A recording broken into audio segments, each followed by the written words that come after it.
Departemen Luar Negeri Amerika Serikat telah menyatakan selamat atas diselenggarakannya pemilu di Indonesia pada 14 Februari dan menyatakan siap bekerja sama dengan Presiden dan Legislatif baru Indonesia. Ucapan selamat juga datang dari Kepala Komite Hubungan Luar Negeri Amerika Serikat, Senator Ben Cardin, yang memuji komitmen rakyat Indonesia terhadap proses demokrasi yang menjadi nilai yang sama-sama dianut Indonesia dan Amerika. Sementara ucapan selamat kepada pemenang Pilpres menunggu penghitungan resmi dari KPU. Menurut penasihat Gedung Putih, menjawab pertanyaan VOA. We will respect the vote and the voice of the Indonesian people.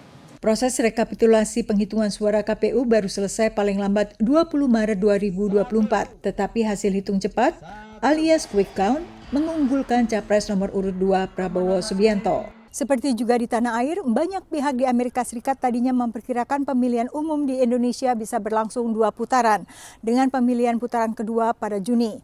Tapi bila hasil quick count akhirnya dibenarkan oleh hasil resmi pemilu, maka pemilu presiden dan pemilu legislatif akhirnya hanya memerlukan 1 putaran.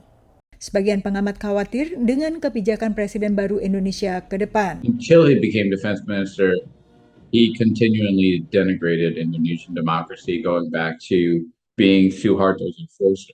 And he also openly denigrated some of the progress that had been made in regional and local elections, wanted to roll that back. And he presented himself very much as someone who would centralize power around himself. None of which is like a very good sign. Tapi Alan Nairn, wartawan investigatif yang telah lama memantau perkembangan di Indonesia, tak terlalu terkejut dengan hasil pemilu. First, I wasn't surprised that he was declared the winner because President Jokowi, the incumbent civilian president, threw the full power of the Indonesian state behind General Prabowo to elect him.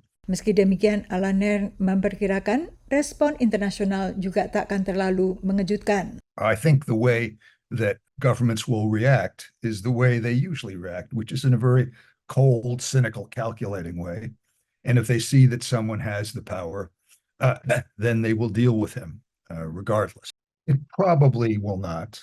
It's unlikely that it will, because the international governments make the cold power calculation. Sementara warga Indonesia di Amerika juga memiliki beragam respons. Jadi alhamdulillah kita sangat bersyukur di Washington DC, dan bahkan saya dengar juga dari teman-teman saksi di KJRI lain, di Houston, di LA, itu Ganjar nomor 1. Walaupun dengan quick count di Indonesia terbalik, at least kita sudah fokus, kita sudah berusaha, kita hanya bisa berdoa dan menunggu hasil dari KPU. Jujur saya cukup kaget melihat hasilnya karena sangat tinggi. Yang penting kita semua harus tetap optimis mendukung siapa yang terpilih nanti. Walaupun kita nggak setuju sama mereka, kita juga harus mengkritik dari luar kalau misalnya kita nggak termasuk di dalamnya. Dari Alexandria, Virginia, Yuni Salim dan tim VOA.